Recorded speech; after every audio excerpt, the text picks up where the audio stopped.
Welcome students to NIOS. I am Aparajita and today I am going to teach you about post-Mauryan art. Mauryan art may be said to exhibit three main phases. The first phase was the continuation of the pre-Mauryan tradition, which is found in some instances to the representation of Vedic deities. The most significant examples are the reliefs of the Surya, the Indra at the Bhaja caves. The second phase of the court art of Ashoka, typically found in the monolithic columns on which his edicts are inscribed, and the third phase was the beginning of brick and stone architecture, as in the case of original stupa at Sanchi. The small monolithic rail at Sanchi and the Lomash Rishi cave in the Barabar hills with its ornamental facade reproducing the forms of wooden structure. The contribution of Shunga. After the death of Ashoka, the Mauryan Empire broke to pieces. After about half a century, the Shunga came to govern the part of northern India. They took over the Mauryan Empire. However, the style of architecture, decoration and sculpture continued to about the close of 1st century of Christian era, forming a definite period in the history of Indian art. Contribution of the Shunga period. The period saw a flowering of the visual arts, including small terracotta images, large stone sculptures and architectural monuments such as the Chaitya Hall at Bhaja, the stupa at Bharut and the renowned great stupa at Sanchi. Learners, we know that under Shunga patronage, the core of the great stupa, thought to date from the era of the Mauryan Emperor Ashoka, that is 273 to 233 BC, was enlarged to its present diameter of 120 feet, covered with a stone casing topped with a balcony and umbrella and encircled with a stone railing. 4 famous gateways, each about 35 feet high, were carved during the first half of the 1st century AD.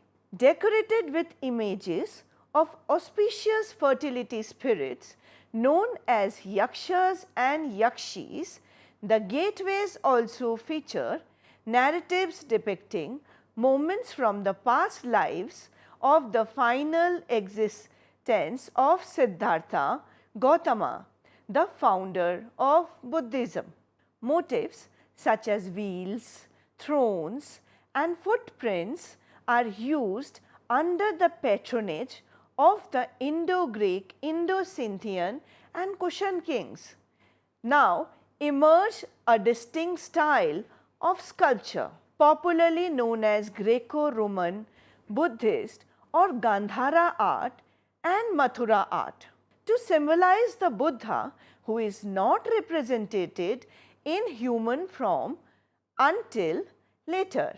We know that during Ashokan period or the Mahayana or Hinayana period, Buddha was not represented in his human form. He was represented by various auspicious symbols which were associated with him. Now we will discuss about the Gandhara art. Gandhara art was a combination of Hellenistic, West Asiatic and native elements. Greek and Roman techniques modified according to Indian requirements were employed in fashioning the Gandhara sculpture, which truly represents Indian culture in a Western garb. So, we note that Gandhara art was a combination of Greek and Roman techniques with Indian sentiments. Its area extended from Takshila in India to the Swat Valley in Pakistan and northwards to areas in Afghanistan as well. The Gandhara sculptures made images of Lord Buddha in the Greco-Roman style. The images of Buddha resembled Greek god Apollo. It gave more stress to the bodily features and external beauty. In the Mathura school of art, we see pure indigenous style. Mathura art developed during post-Maurya period, mainly during Shunga period, and reached its peak during the Gupta period, that is AD 325 to 600. The traditional center, Mathura, remained the main art production site, whereas Kausambi, Sarnath also emerged as important centers of art production. Spotted red sandstone has been used in this school. Themes in the Mathura art vary from Buddhist to Brahminical to sometimes secular. More stress was given to the inner beauty and facial emotions rather than bodily gesture. So, this is a very important distinguishing factor between the Gandhara and Mathura art. Gandhara art focused mainly on physical charm because it was influenced heavily by the Greek and Roman cultures. And sometimes Buddha, as mentioned earlier, that Buddha almost looked like Greek god Apollo. But at the same time, the parallel school, the Mathura school, we find that the influences are very much Indian and the beauty of the inner self and emotions are given more importance over bodily gesture. Under the Mathura art, images of Vishnu, Shiva, Buddha, Yaksha and Yakshinis we know they are superhuman deities or figures which were very popular since the Mauryan time. In Mathura art, we find apart from Vishnu, Shiva and Buddha images, Yaksha and Yakshinis.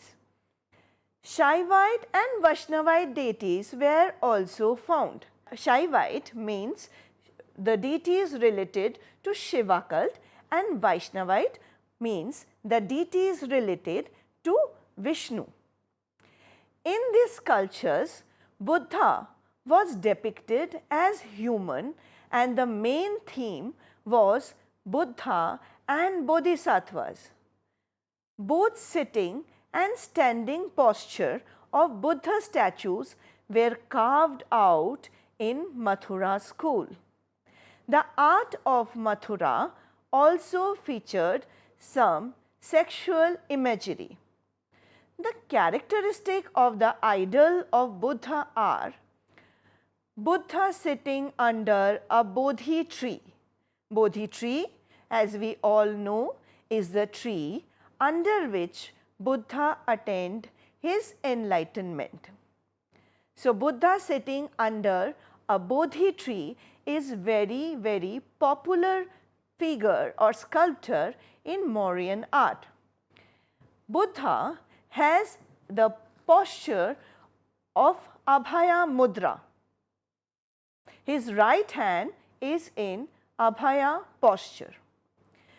Dharma Chakra and Triratna chiseled in palms and the bottom of the feet. Except for one lock, the entire head is shaven. Buddha, depicted in Gandhara art, is shown making 4 types of hand gestures. Learners, we must be very aware that hand gestures are very, very important while making of the sculptures, because different hand gestures denote different kind of expressions and different kind of symbolic values. And this is a remarkable feature in this art. Both Mathura and Gandhara, we see Buddha with many special features and hand gestures which are very typical of Gandhara and Mathura art. Mathura school of art is purely indigenous style.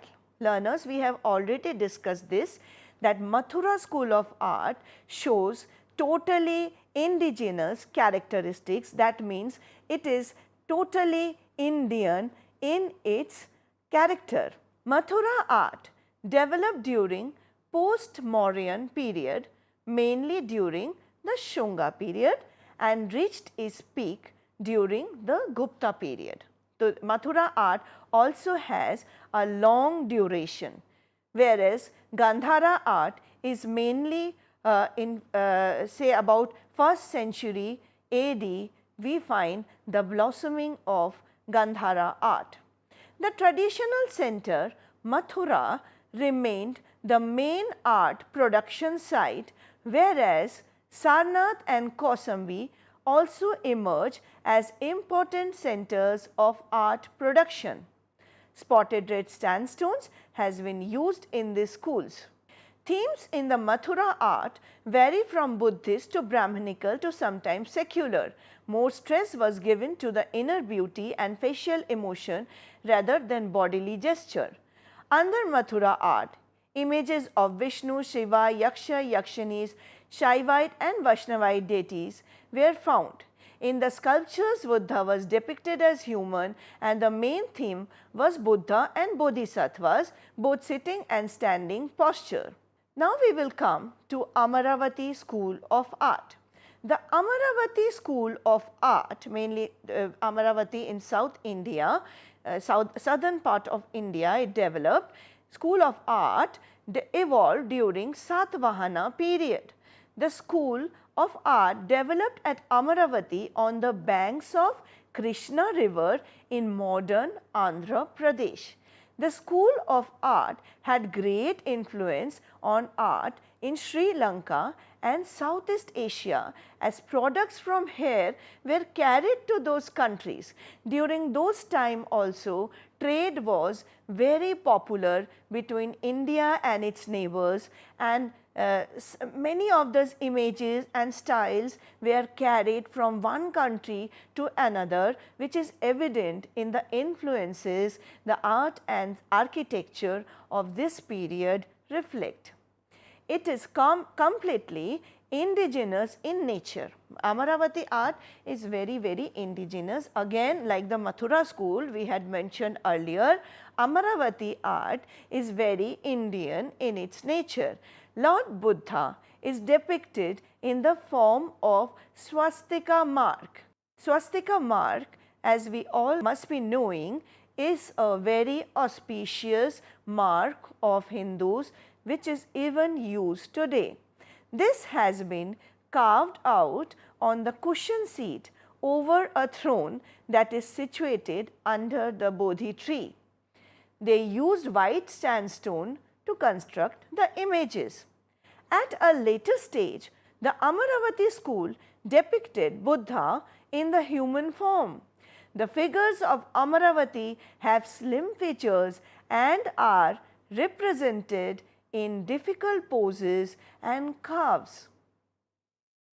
With Amaravati, we come to the close of older phase of Indian artistic tradition. In the period now beginning, we witness the blossoming out of an aesthetic consciousness in which an established tradition find its most supreme expression. This period, as we all know, has been described as the golden age of Guptas. Learners, it is very crucial and important to know about the Gupta phase in Indian art, because the Guptas, with their wealth and power, provided an atmosphere for a brilliant aspect of Indian genius in all the field of human activities, be it art, be it architecture, be it literature, music, especially art and literature, which attained utmost limit of refinement. Very active center of Buddhist culture was at Sarnath. Earlier we had seen that since Ashokan times, Sarnath was a very crucial center for Buddhist activities and development of many structures. Sarnath, where both standing and seated Buddha types were developed. One of the noblest and finest creation of Gupta culture is high relief statue of Buddha, which we find in the ruins of Sarnath, carved in sandstone. It shows Buddha giving his first sermon, seated in a pedestal, and below the pedestal 2 groups of kneeling monks are seen worshipping the wheel of law. The wheel of law, as we have already discussed in the Mauryan period, is very significant because it symbolizes the enlightening wisdom of Buddha. It represents the expression of soul, ideal beauty of form, and exquisitely carved halo are its special attraction. So, discussing about the Sarnath Buddha, it is very prominent because it represents beautiful facial expression and the beautiful soul also, which is reflected in the Buddha face. Ideal beauty of form as well. They are very minimalistic, less decorated, but very beautiful, very linear, very poetic, and exquisitely carved halo are also special attraction of this Sarnath Buddha. The glory of the Gupta age proper, that is 350 to almost 650 Christian era, had been made permanent through the visible creations of its art. Different forms of art, example sculpture, painting and terracotta, attained a maturity, balance and naturalness of expression that has excelled any previous form of Indian art, and still remains the most beautiful art India has ever produced. Some of our most delicately carved and beautiful monuments representing the very heart of India's artistic achievement, among which the immortal Ajanta murals take precedence, continue the cultural heritage of the Gupta period. Thank you.